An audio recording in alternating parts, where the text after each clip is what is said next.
Vers 20 heures, je pense, je suis rentrée chez moi. Il y avait un groupe, de jeunes, qui étaient juste à l'entrée de la maison, peut-être à 20 mètres. Et tout de suite après, j'ai entendu ma sœur dire, «Vite, vite, il arrive quelque chose». Et donc j'y cours, devant la porte d'entrée, il y avait déjà ma sœur, ma mère arrive.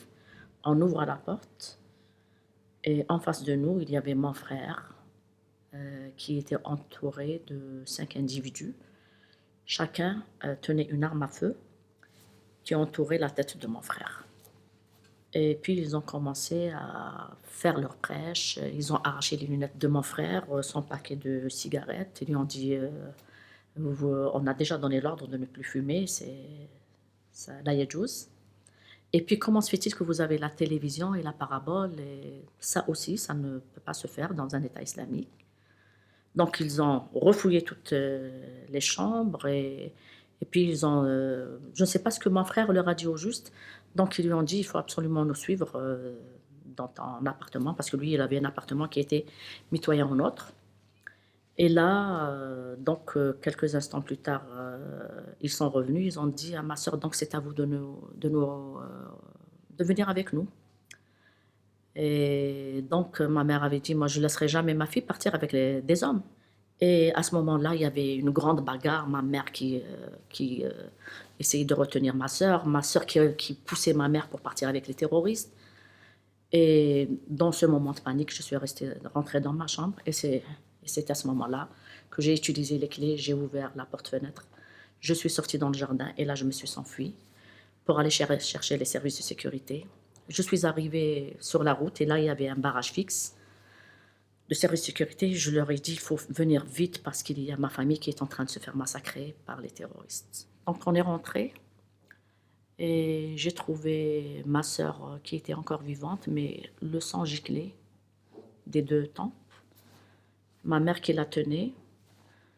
Et donc je suis rentrée, j'ai dit: «Où est-ce qu'il est Mohamed?» Je suis rentrée directement dans sa chambre, à coucher parce que dans la chambre à coucher, on tombe aussi sur la salle de bain.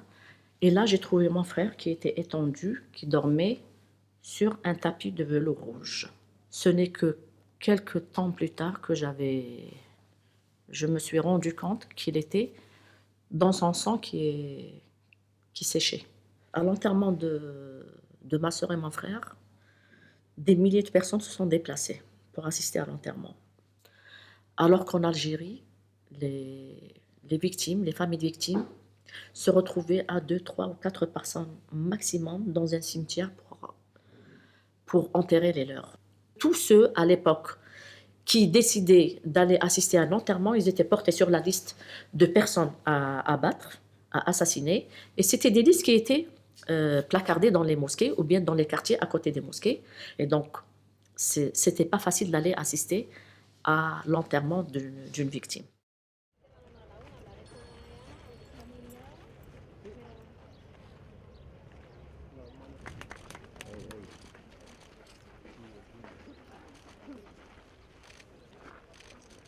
Mon frère a été torturé jusqu'à la mort. Et ensuite, il a été égorgé pour être vidé de son sang, parce que les terroristes ont dit à ma mère qu'il fallait le vider de son sang pour empêcher son âme d'accéder au paradis. Avec l'aide de ma mère, mes sœurs et avec l'aide de beaucoup d'autres personnes, j'ai réussi à créer l'association des familles victimes du terrorisme, donc qui s'appelait Jazairuna et qui veut dire notre Algérie. J'ai installé un bureau au niveau de chaque commune. À l'époque, il y avait 27 communes au niveau de la wilaya de Blida. Et donc, nous sommes partis dans les villages les plus reculés. Quand on arrivait, on leur demandait c'est quoi la violence. Donc, et eux, ils vous disent toutes sortes de violences. Déjà, j'étais à chaque fois agréablement surprise de savoir que ces enfants-là, même le primaire, s'exprimaient très bien sur la violence et vous disaient donc violence physique et violence psychologique, violence d'un homme contre une femme, violence du grand contre le petit, violence des terroristes contre ceux qui ne le sont pas, violence des islamistes contre ceux qui ne sont pas islamistes. Des- et donc, on sortait avec, on venait avec des questions et on sortait avec des réponses.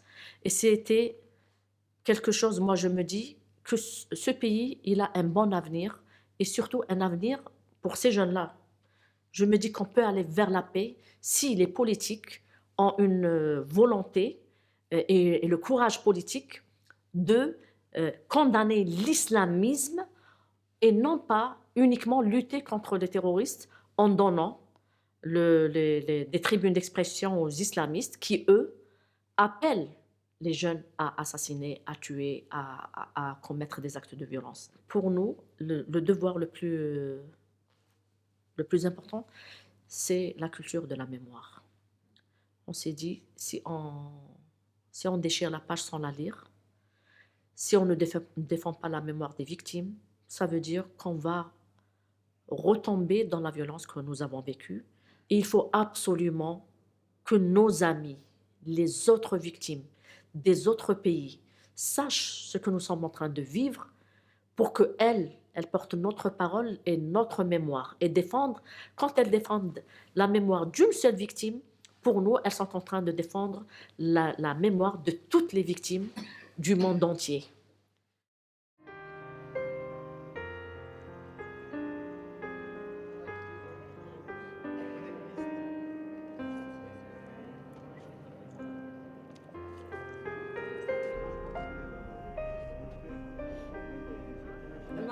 يعني لقاء أو محاضرة. لماذا الجزائر؟ يمكن الجزائر مع الانتخابات مع